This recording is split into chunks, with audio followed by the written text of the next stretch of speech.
Assalamu alaikum wa rahmatullahi wa barakatuhu. Peace to the believers. Peace to the non-believers. I'm Prolific Abdullah. Ensemble. And you are now watching New World Television. Peace to my brother. Peace, Ak. How you feeling? I'm feeling great. You alright? Been a long time, bro. You got your gloves on, bro. Hey, man, it's frigid. You feel me? Frigid, bro. But just to get started in our conversation today, we're talking about human purpose. Yeah. The reason why this conversation is so important is because, for one, as men, this is what we look for. Facts. It is our natural drive, our natural desire to look for what are we supposed to do on a day-to-day basis. Another reason why this is important, because this ties into mental health. I believe that, and I know for sure, that the reason we live in the most depressed society is because we don't know our purpose. And one of the reasons we don't know our purpose is because there's confusion on what purpose is. And what we want to do here is eliminate that confusion. Yeah. Now, in order to eliminate that confusion, I have to, again, you know me, I don't like opinions too much. Not saying that they're not valuable, but I want perspective. Facts. I want insight. Perspective is talking about the thing within its reality. Yeah. Opinion it can be about, you're talking about a subject, but it has nothing to do or align with the actual thing that we're talking about. So in order to develop a good perspective or a good framework for this subject, we need to give the people a framework, right? And that framework is, I'm going to ask you about this framework. The framework needs to be rooted in a method, right? So that it works for anybody, everybody, for any time. So it becomes a universal principle. Yeah. So my question to you is, again, what is purpose? What method do you use to unlock the meaning of purpose? So that's my question to you, brother. Yep. So, as we talked about earlier, Yeah. I'm gonna start off with what you said. We had some good conversations earlier too, Definitely. y'all. Great For conversation. sure. We start recording those. You said when you break down the word purpose, pose, means you standing. You're standing on something. Yeah, Right? come on. When you pose, you're standing. Yeah. You're on a sirat al-mustaqim, the straight path. And some say it's a vertical, some say it's a horizontal. But either way, it's a path that's straight. And I brought up the point, when you do something in purpose, it's filled with intent and intention.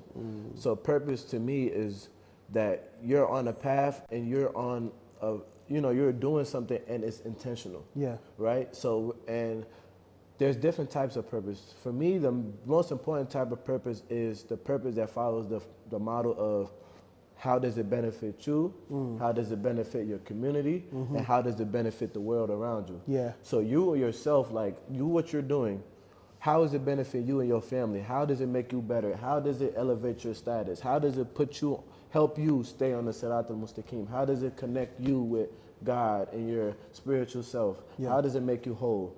How does it benefit your family? And then your community, the people close to you, your neighbor, your classmate, your teacher, your coach, your best friend. How does it impact them? And then how does your purpose impact the world? How does it impact someone that's 2 states away? How could it benefit them? So that's what purpose is to me. I think to what I'm hearing when I hear that, and I think a lot of people miss it. And I think just because we Muslim, we think about this a little bit more. No offense to a lot of people, this is just part of our culture, not even our culture, but our protocol and the way we think. When we do things, it has to have there's a spiritual benefit behind it. So we're taught in this society to do whatever you want. I don't truly believe in that. You have to do what you want within the parameters what Allah subhanahu wa ta'ala allows. Right? Anything outside of that disrupts your spirit, disrupts the society automatically because you're not operating in the way He made us. You're going against the fitrah, you're going against His knowledge, you're going against His command. So, and then we was talking about like the culture of like it's all about just getting money, but it ain't really that's low value. We trying to bring this culture to a higher level. So why do you think we're missing that spiritual aspect of when we do look for our purpose, not just do what we want, but do what God wants us to do, right? And do it in a way that's truly beneficial to the society. And you talked about this, I don't know, it was 2 episodes ago. Yeah. You said the problem with us nowadays is we live this individualistic life. Yeah. Where it's me, me, me, me, me, me, me. Yeah, it's terrible. And we also live in a life where it's a lot of greed. It's a lot of people that's just focused on themselves. So it's like, how can I benefit from this? Or how can this benefit me? And it ends there. Yeah. It's not about how can I create generational wealth for the people behind me? How can I support the people in front of me? How can I support the people that's with me? And it's a lot of me, me, me, me, me. It's not about, it's a lot of what can I receive, but not what can I give? What can I share with the world? Yeah. And I feel like that's, with this, in this state of time we are right now, that's the biggest issue. That's a problem. That's a problem. That's why I always look at the cosmos, meaning that universal principle. You have to be able to apply everything. Yeah. Like, so one thing I like about the cosmos is that when you look at the universe, right, and mind you, the universe submits to Allah. Let's not denote that. Let's remember this. This is an actual fact. It submits to Allah. We are made from earth, right? Literally, we're made from calcium, potassium, the minerals of earth. Yeah. We're also made from stardust. That means we ourselves are the planetary systems. Yeah. Right? And when we observe these planetary systems, they're all individual in the sense of it's its own entity, but these entities work in a line within other entities. So that means I got to apply that ideology to the society that I live in, right? This individualistic society. So to say it's all about me, me, me, me is a false ideology. It's a false identity. Right. When you think about it, like, you don't do nothing on your own. Think about the food that you eat. Yeah. When you go to Kroger, right? Think about it, y'all. When y'all go to Kroger, you didn't pack the food on the shelves. You didn't make the food. You didn't deliver the food. You didn't set up the systems that set up the building, that hired the people to even allow that process to happen. So we have to really rethink the ideas that we embody. Now, the only thing I can say that you have on your own is your hustle. Yeah. It's your effort. But even that is where because you're dependent on Allah, God, to even wake you up. Facts. To even do the things that you claim you're able to do. Yeah. So that's a very, and this is spiritual, right? I want to go into, I asked you the question of purpose, what it is. You gave me your method. The way I do a lot of things is through the cipher etymology. So a cipher is like what it does, it unlocks truth. Yeah. And unravels it. It's a slow process. Truth don't just come at you all at once just because you want to do it. That's not how it works, right? It's a process bit by bit. The cipher, no matter how far you go, you can always come back to the main point, right? Like going back to the idea of the tree, there's these roots, right? And no matter how far up you go, you're able to come back down connected to that basic root. The etymology, what etymology is the original study of a word. So we have to appreciate scholars first and foremost to even protect the meaning of words, because everybody has their opinion of what this is. And there's not wrong with an opinion, but we need to have a solid foundation of what this is so that when you do develop opinion about this, it's aligned with the concept. Yeah. So purpose, right? I think I'm gonna illustrate what we talked about in the car about purpose. And suppose, what are you supposed to do? What is your purpose? What do you propose to do? You said doing your purpose on purpose, doing it with intent. But what are you supposed to do? Okay, when you're posing, that is directly saying or indirectly saying, this is how you stand, this is how you walk, this is how you collect yourself.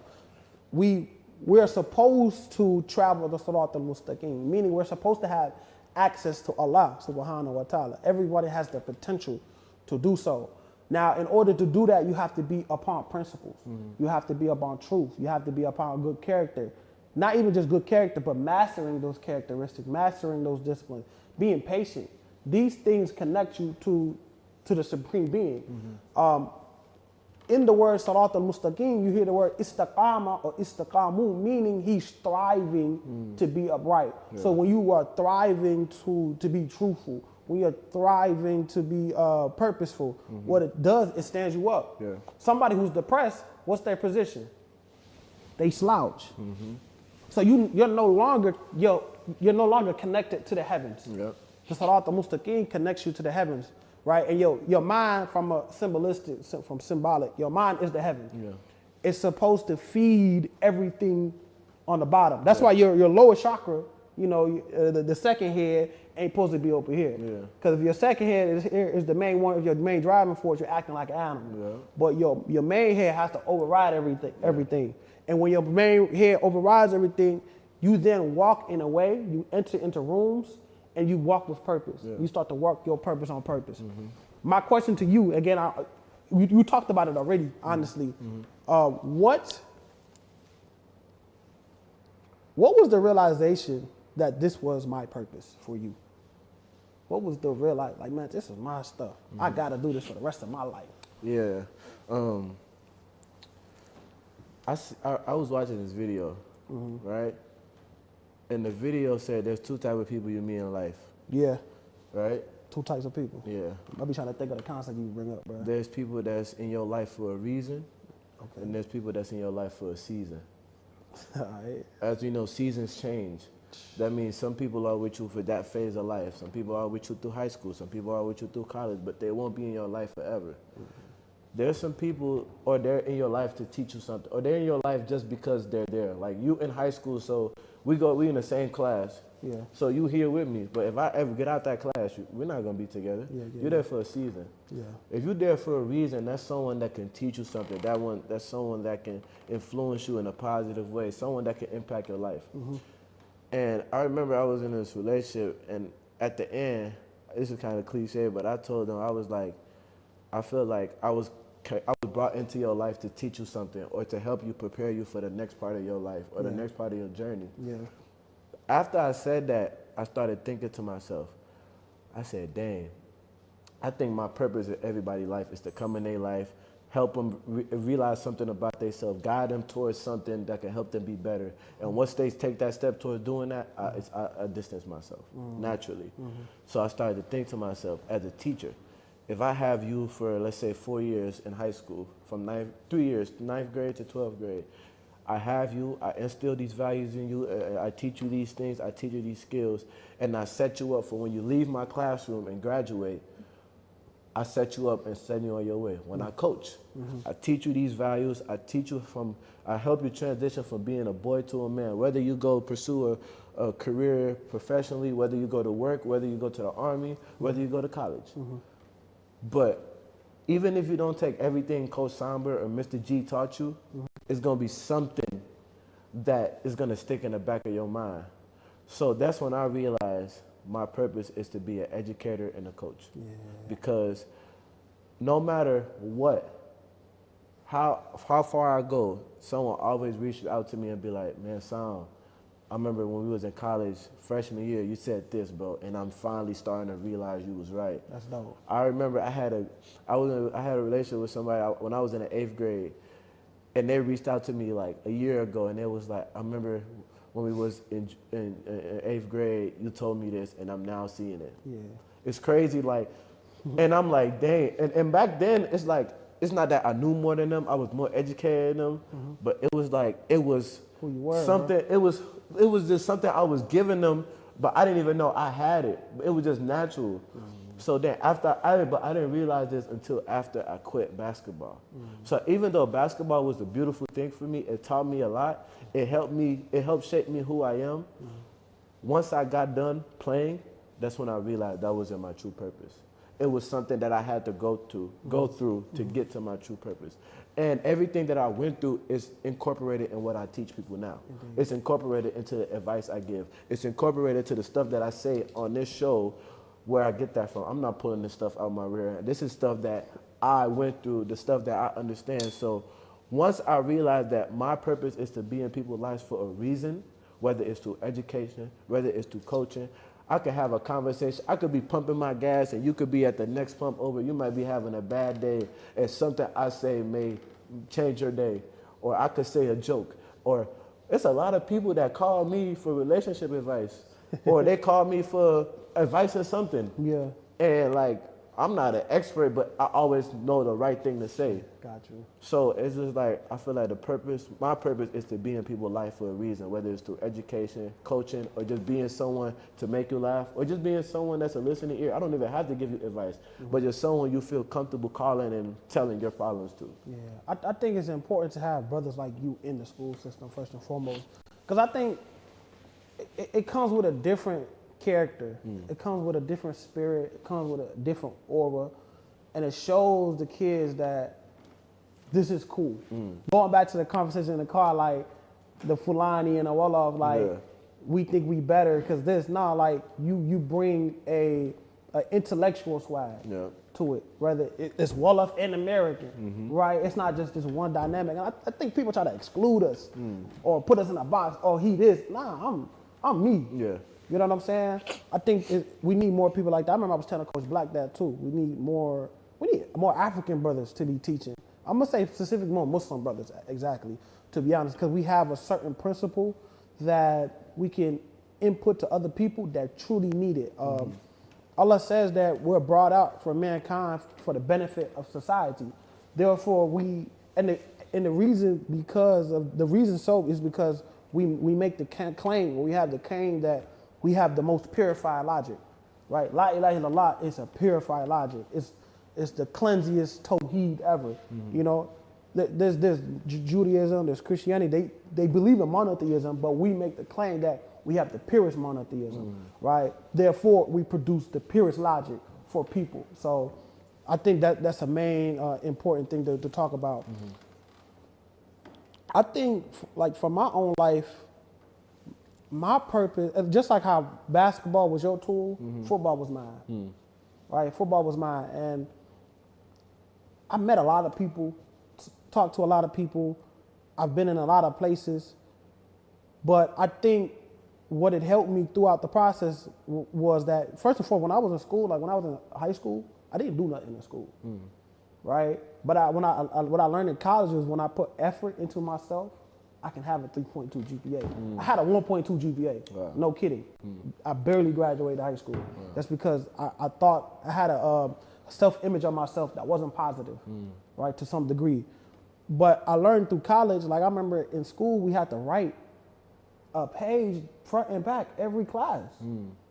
But that helped me now because now I write every day. You get what I'm saying? And I took that, I'm like, oh, I need this in my life. This was part of the purpose. This is part of the journey. So you might not know your journey, you may not know your purpose at this moment, but just know you're at a certain checkpoint, right? And this is a marathon, and the marathon is always going to continue. Like that, you know, RP my man Nipsey. The marathon always continues. It truly dies, or your work dies when you die, but it actually continues. Because like I said, we made from stardust. When a star explodes, you know what happens? Other planets become born. So when you explode, when you die, other things, other fruit are generated from what you produce. So that's like a thing. See, this man, I love this shit. Yeah, I do too, bro. Excuse my language. I need to do, you said rare end. I love this rare end. You know what I'm saying? Something like that. So we talk about that. Do you have a question or anything that we should put to the forefront? Yeah, I'm not a question, but I have something to say. Yeah. I remember in college, my coach used to always say this, and I used to always laugh because I guess I never understood the significance of it. He always said there's a method to the madness. So it might look crazy today, but it's a reason. I remember when I was in prep school, and this is my first time being away from home, being on my own. So whip your hair, boy. Well, and prep school, bro, every morning, the first thing we did when we had to wake up, you had to make your bed. You had to make your bed. You went to a military prep school? It wasn't a military school. It was just one of those. But it was just, they was instilling discipline into us. Okay. Like, it was nothing but man in the crib. You know, our coaches lived with us. We had to make our bed in the morning. At a certain time, once we wake up, before we leave the house, the coach come in our room and check your bed and see if it's made. That's dope. We had chores. You feel me? We had a chore chart. This person had to take out the trash this week. This person had to clean the bathroom. We had deep clean Sunday, and it was during COVID, so we really had to be on top of that, right?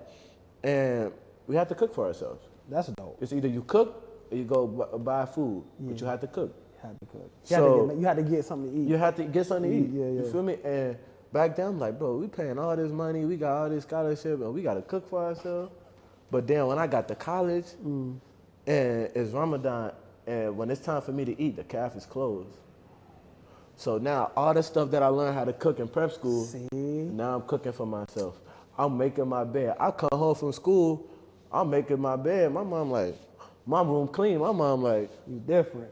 Yeah, you different. and then like, okay, I'm cool. Then I got married. So now we talk about culture. If that's cool, we could shift into that. Yeah, we can talk about culture. Okay, so my wife, she lives in Africa, right? Okay, let's talk about this. So we in Africa, bro, and she go downstairs, she's cooking. Like, but in our house, basically, there's a maid there. There's my wife, my dad's two wives. They live in the house, so they all Bro take got turns. a maid. He gonna pass through that flat. Bro got a maid. So they take turns cooking. So Yeah. today, this day it was my wife's turn to cook. Okay. So while she downstairs, I'm like, well, she cooking. I might as well stay in her room out. Let me sweep. Let me make the bed. Cool. Like, that's normal to me. Yeah. She come up to the room. She's like, Yeah. the bed made, the floor swept. She like, what's going on? Because in that culture is the woman supposed to do all of that. Mm-hmm. The man just work, come home and chill. The woman clean the house, do all that. So she's shocked. I made the bed, I swept the floor. Whoa, what's going on? You feel me? So, and I'm like, it's a method to the madness. Back then, when they used to check our room, it was sometimes, but when I first got there, what I do, I wanted to make the bed. I just put the cover on top of the bed and make it look good. But then I'm like, all this effort I'm putting the cover, I might as well make the bed. Yeah. So back then, I didn't see the method to the madness. I just seen the madness. Yeah. But then as it started to go forward in my life, I started to see like, what this was trying to develop me into. It was a unraveling process. Yep. That's dope, bro. I ain't gonna lie, that's dope. So how do you think it changes her like perception now? Do you think she has different responsibilities now, or like what? I feel like she knows what her responsibilities are, but she understands that. Because my philosophy is a lot of people don't agree with this, but I think there's gender roles. I believe it should be gender roles in a relationship because that what maintains balance. It does. But within that doesn't mean I can't help you with your responsibilities and you can't help me. Mm-hmm. So I feel like with her understanding now that it's okay for her to accept my help with her roles, and it's okay for her to help me. That's dope. So I feel like it just helped her open her eye to a different perception of how a dynamic can work. I like that. So we talked about earlier too, and I like that just because it grooms the relationship. It removes the boundaries that was there, and you can say it creates new boundaries. Yep. But these boundaries are something that actually are gonna like protect us, provide for us. Like for me, love is growth. Mm-hmm. Love is not just this romantic thing. Yeah. That's affection. Yeah. But love for me is like if I'm not growing in this process, you don't truly love me. Yeah. Right? Because I feel the worst when I'm not hitting the gym, when I'm not eating good. And if you don't want that for me, you don't truly love me. Facts. And that's a form of self-love. So if you're not reflecting that form of self-love, that is for me, you're not truly for me. So like the way we think about love, we got to rethink about it.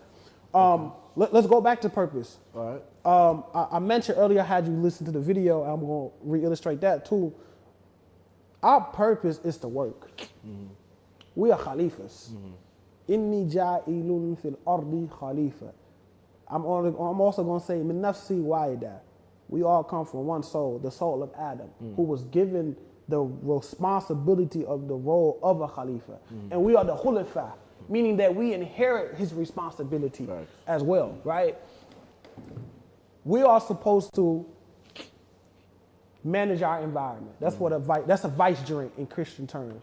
And someone who's managing an environment, there's two environments you have to manage. There's an internal environment, there's an external environment.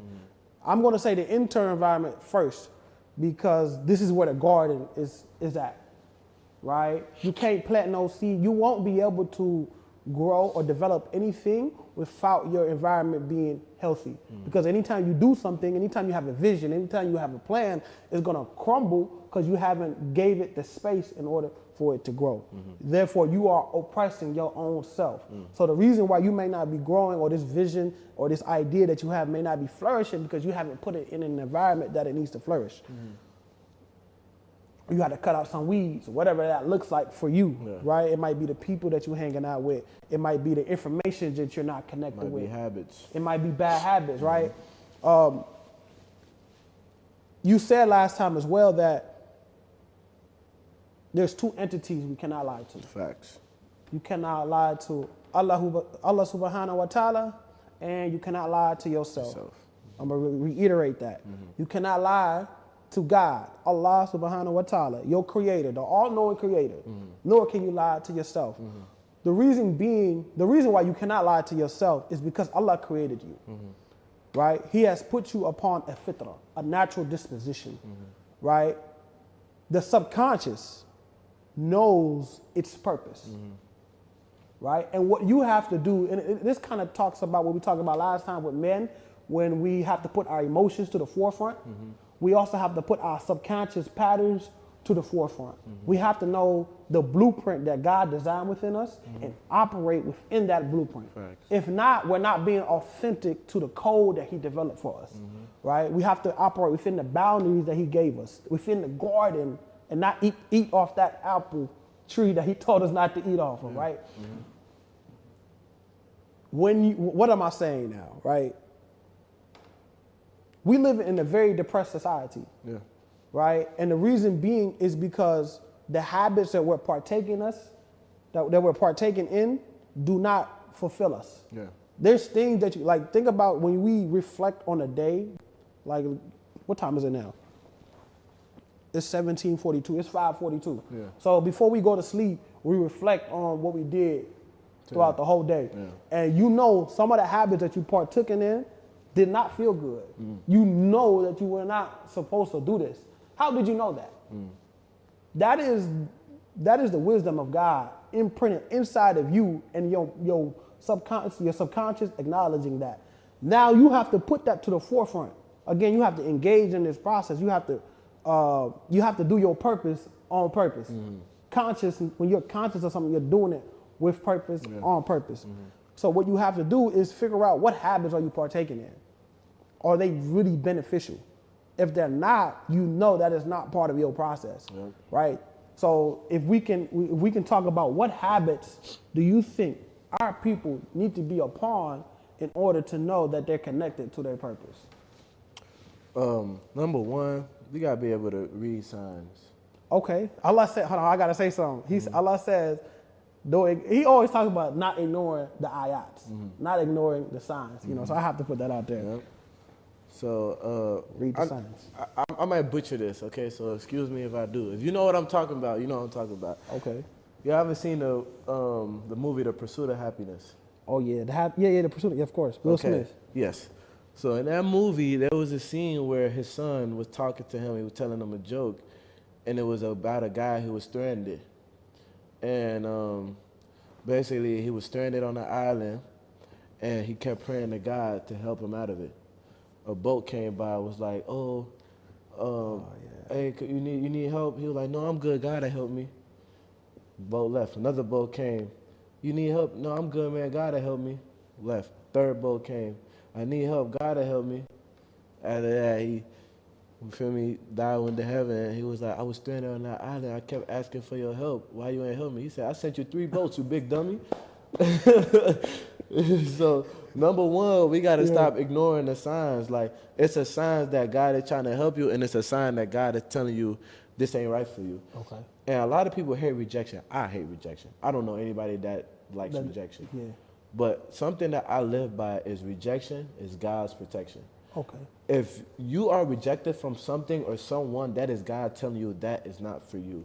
A lot of people cannot accept rejection, so they're going to keep going and keep going and keep going. And there's a difference between rejection and failure. Don't get it twisted. Yeah. If you fail, I encourage you to get back up and continue to pursue. Yep. But rejection is different. Rejection, that you got to understand the difference. Like, you got to, and you know the difference between rejection and failure. That takes truth, though. It takes truth to know. And it takes truth, and it takes you being aware of what yourself, right? Being aware of the effort you put in, being aware of what you're doing, right? Having intent, purpose. So you got to understand, when you get rejected, that's God protecting you. And you got to realize, okay, this is not for me. Let me find what's for me. But a lot of people, like, for example, bro, like, you will see a situation where, I see this video, Steve Harvey. I love watching his videos because a lot of couples come to him on his show and they talk to him. And excuse me if I'm going off topic, but trust me, it's all connected. And the wife will be like, man, he don't take me out to eat. He don't buy me flowers. He don't do none of that. Steve Harvey was like, has he ever done that? She was like, no. He was like, well, I just thought, well, when we got married, things had changed. He was like, but has he ever done that? She was like, no. So how can you expect someone to do for you what they never did before? And that goes to, you should have seen the signs before y'all got married. He never did it. If that's something that was a deal breaker for you, you should have adjusted, one, or realize that's not the situation for you, or three, learn to adapt to that situation. If you can't, then you have to distance yourself. But you can't expect someone or something to happen for you and you never seen it. Or another thing is, a lot of us practice insanity. We practice insanity? Practice insanity. Insanity is doing the same things over and over and over again, expecting different results. That's different. Yeah. If you want better, you got to do better. You can't expect better if you're doing the same thing over and over and over and over and over again. You can't. You can't. Like, and I remember my prep school, my experience taught me a lot. He said the greatest indicator of the future is the past. Okay. Meaning everything you do now is building blocks for how your life is in the future. And that's what we was talking about earlier. We're talking about free will. A lot of people are focused on the result. Your free will is not the result. Your free will is the journey. Your free will is the journey, meaning you control what you do. You control what you're building, but you don't control what the result is. You could spend 10 years building a building. You don't control whether a lightning bolt can hit the building and it could fall. You can't control when a fire might happen. You can't control when a flood might happen. But what you can control is the effort you put into building this building. Take this building as your life. Take every day you put stacking a brick. Just like Franklin said, I built this brick by brick. You gotta build your life brick by brick, but you can't build a brick, take away a brick, build a brick, take away a brick, build 2 bricks, take away 5 bricks. You can't do that. A lot of people take 2 steps forward, 5 steps back. Like, you feel me? And I know success isn't linear. It's up and down, but it ain't down, up, down, up, down. Now you're taking negative steps. And if you take negative steps, you walk it, like this is where you start. I said out there, Mr. Kim, you walking. You take 2 steps. If you take 3 steps back, what's gonna happen? You're going backwards. You falling. You start here. You take 1, 2. Yeah. If you take 3 steps back, 1, 2, 3. Yeah. You falling off. Yeah. That's how a lot of people live in our lives. That's why we can't live our purpose. We have to stop doing that. Everything that I said that we're doing right now, those 3 things, not accepting reality, okay? Living in insanity. Not accepting reality, living in insanity, and not reading signs. Okay. That's the main reading one. Reading them signs. signs. Those 3 things, once you stop doing that, I promise you will see improvements in your life. You will see things get better. And the process is slow. The process is slow. When you're doing things the right way, Satan is doing everything in his power to make you feel like you're doing wrong. That's why they say when you're doing good, it feels terrible. When you're doing terrible, it feels good. At least in this culture, boy. They said when you going through hell, it feels like you in heaven. No, when you doing the stuff that'll take you to hell, it feels like you in heaven. When you clubbing, you doing all this stuff. Like, not saying like in this culture, everything that you doing that's wrong. When you making this fast money, you scamming ATMs and you doing all that. It feels good when you driving this Durango and you got the Gucci belt and you got all this luxury stuff. It feel good. Feel like you're in heaven. But when you doing everything in your power to go to heaven, it feels like hell. Waking up every day praying further. Waking up every day going to work. That's a discipline. It's discipline. It's a different effort of willpower. It's a different effort. It's a different faith. It's a different, attitude. And those people, and like the thing, a crazy illusion, right? To them, they feel like they're going through hell. But from the outside looking in, when you looking at that person, you like, dang. That person in heaven. You looking at them, like you go to Africa, you see these people that have nothing, and you jealous of them because of how happy they are. They got this happiness because, like, they doing everything in their power to go to heaven, and they might be going through hell. But when you looking at them, you're like, what do they have that I don't have? I got all the money. You see people that got rich, all this money, a big old mansion, they're the only ones living in there, and they sad. They committing suicide. They depressed. They taking all this medicine to cope with their emotions. Why? Because they living like they in heaven, but they going through hell. And I think, let's talk about this then. Let's talk about the purpose of New World Television Network. We have to really hit on that because we're building this on purpose. We're not, we don't want to just be blind to, where we're headed. You know what I'm saying? That would be hypocrisy to some extent. And let's also talk about, I had another question in mind, but what are you trying to build? What are we trying to build? And what is the value you're trying to add to New World Television, and how you think we can become beneficial, not to ourselves, not just ourselves, our family, but even to the environment that we're trying to be around, we're trying to build for. I feel like everything that, I could speak for myself, everything that I speak, it's either someone said it to me before or someone instilled it to me. So you're carrying it. So it's like, I think my purpose or our purpose in New World is to not be gatekeepers. It's to take our knowledge and spread it to someone else, that spread it to someone else. And we're creating this network where eventually, inshallah, we want to bring other like-minded people that have different skill sets that can do the same mission under different stuff. Yeah. Like our process or our method may be through speaking. Yeah. Someone method could be through sports. Yeah. Someone method could be through cooking. Someone methods could be through music. And those are the gifts. All of it is under mission. All of us are under the same mission, but we have submissions. Yeah, the umbrella of worship. Exactly. And the submission is our purpose. Yeah. Right? So basically, like, we have one mission under God. All of us, when you're in your purpose, you're worshiping Allah. Yeah. That's that one mission. Yeah. But your submission, when you submit, your submission is the mission that Allah intended for you to follow. You're practicing that. Yeah. That's submission. Yeah. So sub is under mission. So you got mission and sub is the root, the prefix sub is under. So under mission is your personal mission, and that's how you submit to a higher power. So that's what I think our purpose is. I think that's an important concept because ibadah, right? We have to be able to submit to God. It's like the salat symbolizes submission.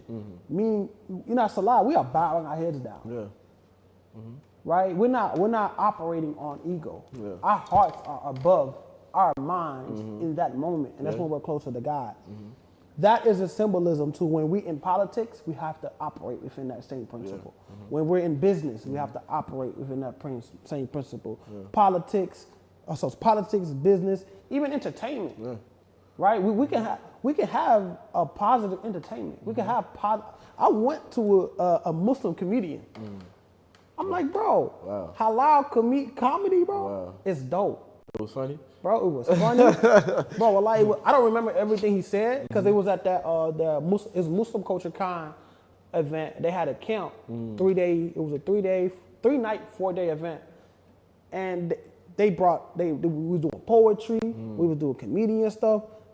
In this culture, that's something that they use to talk about bigotry, to talk about low level stuff. Yeah. But we can actually reimagine that to be about God, to be about positivity, to be about uplifting our spirit. That's part of, I don't think Allah, like when people be like, music is haram, I'm not trying to start no controversy. Yeah. I don't think all music is haram. People gonna have their own politics or whatever. There's different views. Let's understand that about that. Not all scholars agree on the same thing. But my position is this: haram is haram, meaning that if the music is containing music that is haram and music that is negative, we can say haram. But there's an opposite where there can be a positive expression. Islam is supposed to cleanse our cultural life so that we can express in a very positive manner, so that we can affect the rest of the society. One of the things I want to build on New World, or the value I add, like you said, I want to speak. But when you think about New World Television Network, we want to build. It's a new time, first and foremost. It's a new era. Within this new era, we're building new concepts, right? New ideas, new blueprints, and new structures. And not really new structures. It's structures that are already upon truth. So what we want to do is project truth.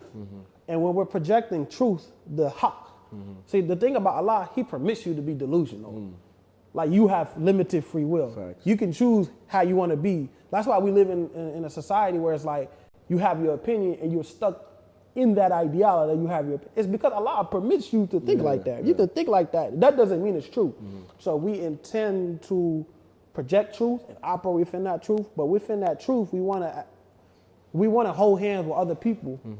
This is a network, right? So in order for the network to work, there has to be different nodes, different people that are are doing an activity, their submissions, and they're working in that process under this umbrella, under this submission of God. So I think that's a very important aspect. Okay. I don't know if I had anything else to say. All right, now a question. Yeah. So you asked me what my purpose was. Yeah. We talked about how I realized what my purpose was. You said that you realized your purpose through football. Then we talk about the purpose of New World. So now when I ask you, given all that and all that information we shared, what is your purpose? What is my purpose, brother? It's to educate to society. I said that in a rap song. He said, my purpose, hold on. I gotta re-listen to the song. What I say? What he say, y'all? What he say? With spiritual wisdom and touching the sight, Allah is the God, Hakim, he's wise. He enlightened my mind with beautiful shrines. He nourished the soul, he took time of minds. I'm telling you this so you can elevate your mind to want to be pure, cleansed, and refined. My duty to society, so that's my purpose, is to educate minds. I'm living this mission to the day that I die. So that's my mission. My mission is to educate people. And to educate someone is, see, again, I always use the cipher etymology. When you educating, you're bringing out what's already within. So you want people to be authentic. In order to do that, we have to understand Allah. He's the one, again, there's a natural disposition on who you are and what you are. There's an internal blueprint inside of you. Right? When you can't just build a home however you want. There's an actual blueprint you follow. Facts. When you go off that blueprint, there's going to be some problems. Right? And some issues, right? So for me, I want people to be aware of that. And when I educate people, like you have an experience of people calling you, I have the same thing. And sometimes I don't realize it. It's like, and I think the reason why is because when you just operate like that, when it's just who you are, it's like a norm. You don't think too much of it. It's like, this is just how it is. You know what I'm saying? And it helps people reform and rethink about what is possible, what is. Another thing I really want to do is like, man, my purpose, bro. What am I supposed to do? I just want to reflect like goodness to people. I want to worship God, bro. Like I literally just want to worship God. I want to connect more with Him. I do. If you haven't already, if you guys haven't, if you're a Muslim, bro, please tap into your tahajjud, bro. I don't care if it's just two tahajjud, 2 rakats. Just do it. When you do that, there's so much spiritual benefit. And I think like where I'm at now is because I did tahajjud 3 years ago. You know what I'm saying? 4 years ago. I'm benefiting from tahajjud. I did. Hold on, what year are we in? 2026. 5 years ago. Oh, wow. Told y'all he ancient, bro. Ancient knowledge, you feel me? So I'm really benefiting from that. And so there's like, I can't explain that. Well, like during like my tahajjud process, just to go a little bit deeper, I felt like an angel was holding me, bro. Like, I felt like my hand it felt like a hand carrying me to walk and pray tahajjud. I remember one night, I worked out good. And, you know, the Qiyamah prayer, it called. It called, I woke up, I instantly was like, man, I ain't about to pray. As soon as I even thought it, I caught cramping. I cramped. I'm like, yeah, that's a sign from God. I got up and I started laughing. I was like, all right, God, I got you. But it really felt like somebody was walking me to the bathroom to do my wudu process and carry me in my process. So that's my spiritual experience. I kind of felt like I lost that just a little bit, but I still got it in a sense. And I want to let people know there's a real spiritual significance to worshiping God, and He helps you purify like everything. Like wudu is important. Before we make prayer, we have to make wudu. That's a principle that we have to carry to our life. So our money has to be clean, our thinking has to be clean, our heart has to be clean. Where we pray at has to be clean. So this is a principle that guides us throughout our whole life and carry that. So you know, I realized this for myself a while ago, but it's crazy. That what you said just made me think about it. It's so funny because um, prayer, right? Yeah. You know, we could say Fajr is probably the hardest prayer, It just because is, dog. you got to wake up at 5 or 6. Like right now it's 6, almost 7, but it's sometimes where Fajr is like 5 a.m., 4 in the morning. Yeah. You got to wake up out your sleep, pray. And somebody broke it down to me like this. Each prayer is like a meeting with Allah subhanahu wa ta'ala, right? Yeah. Now imagine if somebody was to tell you, come meet me 5 times a day at this time, every day, and I give you $1 million every time you come. Yeah. Are you gonna ever miss a meeting? You pulling up. You're pulling up every single time. Someone Every said, minute. meet me here at 4 a.m. You go $1 million, you're gonna pull up. Come meet me here at 1, $1 million, you're gonna pull up. This time, pull up, pull up, pull up, pull up. So if someone tell you you got work, I see people wake up for work at 4 a.m. and go to work. But when it's time to pray Fajr, and a lot of people, I don't know, it's two things. It's some people that just don't have the want to do it. Yeah. Or some people don't have the spiritual capacity to be able to do it. Meaning you might have the want to do it, but your spiritual level is not at a point where, like, a lot of people say, when you pray for Allah. You don't pray for Allah. You pray to Allah. For Allah. You pray for Allah don't yourself. need us to pray Yeah. to Allah. Like, no. Like, prayer is a privilege. Yeah. Because once that black stone in your heart and you low, bro, it's some people that Adhan come on and I'm looking around like, oh, we about to pray, and they just like, and I start to pray and they have no guilt or no like, it don't move them. Like, it's like, it's too late. It's like they completely shut off from it. Like, even if they wanted to pray, like, they don't have the spiritual capacity to be able to perform that. We pray for those brothers that struggle. We pray for those brothers, but it's like, bro, listen, bro. Oh my God, I'm sorry, y'all, but listen, this, I ain't gonna lie, bro. This how you can learn from anybody. My best friend, like, we went to college, we went to prep school together, and we ended up both going to the same college. Okay. And we was roommates. Bro, this one I know I was slacking. No matter what, a drink, a snack, a meal, gum, no matter what. Before my man consumed anything, he would bow his head down and pray. And I'm like, he do maybe a 30-second prayer, and all I have to do is say Bismillah, and I don't say it. And I'm like, bro, if my man's could take 30, no matter how hungry he is, he could take 30 seconds to bow his head down. And he a Christian. Christian he Baptist. He dead. Like, it's crazy because he Baptist, I'm Muslim, we in a room, we having a respectful conversation. He teaching me, I'm teaching him. Like, we both literally like in there talking, like, no, never disrespected each other. And we've been friends since 2020. Like, we still hit each other up to this day. Shout out my boy Tay if he watching this. But it's like, bro, like, I started thinking to myself, like, dang, like, how spiritual am I? Like, even to this day, it's sometimes I catch myself, I don't say Bismillah. I catch myself, I'm like, dang, did I say Bismillah? Say it in your heart, bro. Yeah, and I'm like, but I still got work to do myself. Yeah. You feel me? And it just got me thinking, like, bro, it don't matter how, deep you think you are, it's always something you can do to enhance yourself, to better yourself. You always have to work. It don't matter how good you think that jumper is, you still got to keep shooting. Because, like, it's the law of reversibility. Like, that's what it's called. It's that use it or lose it. Okay.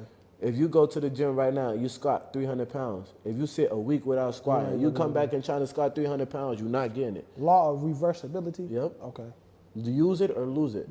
So if you don't practice something consistently, you will lose it. Copy that. You can work to get it back, but it's like, say if I go a month without hooping, but first day hooping, I'm not finna be looking as polished as bro. I'm gonna be dribbling the ball off my foot and airballing. But then as I keep getting back, I'm gonna get back into the groove. Like my boy EA, bro, you feel me? I know when he come back, but then like give him a week, 2 weeks, he gonna back killing like he usually do. That's how life is. You gotta keep practicing. Like a lot of people, like, they pray for $1 million. They get $1 million. Oh, I got everything I prayed for. The $1 million gone. Now they're like, all right, let me pray again. Like, nah, keep praying. So that $1 million could turn to 2, could turn to 3. But you don't want to pray for $1 million, spend all the $1 million, then pray for another $1 million. That's the outcome. You're looking for the outcome. Yeah. And not the actual process. You got to pray for $1 million. Keep praying so that million could turn into 2, that could turn into 3. But you don't want to spend the whole $1 million and then pray again and get $1 million. Then you spend the whole $1 million, then pray again. A lot of people have a habit of praying when things go bad. Even people that don't believe in God. If they falling from a building, what they gonna say? God help me, Lord Jesus, help me. Indeed. Even if they don't believe, when you have a fight or flight method. When you in fear, you're having like subconscious decisions. Like it's auto response.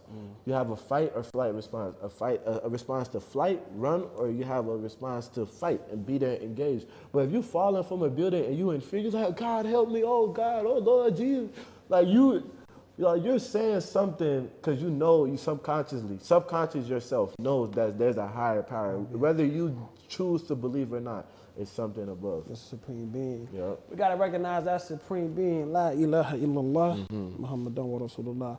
My brother, I think we're going to wrap it up from there. Yep.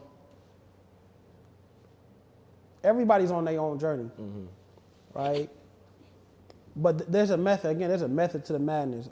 No matter where you're at in your process, I'm always going to say, please worship God. Keep him in mind when you do the things that you do. Do not disqualify him. He is the one that gave you your purpose. And when you tap into him, he reveals that purpose. He reveals the gifts and the fruits that are layered within you so that you can give it to the world. So, and in order to do that, you have to submit. And in order to submit is don't pray to God that this is what you want to do. You have to pray to God, what does he want you to do? That's a different question. You're putting down your ego and you're allowing the entity that creates you to uplift you. So keep that in mind. As we continue to grow, we'll continue to be on purpose. We want to build with people on purpose, with purpose. And we want to build with people that are aligned with this mission. So if you guys have any recommendation on who we can look into in the city, especially in Cincinnati, we want to create a hub, create an environment where we can have more conversation with other people and people that are like-minded. Please, mention them, tag them, right? Send them the video, whoever you may think. Give us a call if you have any of our numbers or anything like that. So, assalamu alaikum wa rahmatullahi wa barakatuhu. Peace to the believers. Peace to the non-believers. My name is Samba. This is Prolific Abdullah. And you are now watching New World Television Network. Badman. Hey man, I ain't gonna lie to you folks. We gonna have to figure out a new spot to It's cold. to record until the winter over, bro. I'm over here. I can't feel my legs, bro. It's cold, Lord. Oh, bro, my toes, bro. Oh, Appreciate it. It's cold. We gotta find somewhere to record.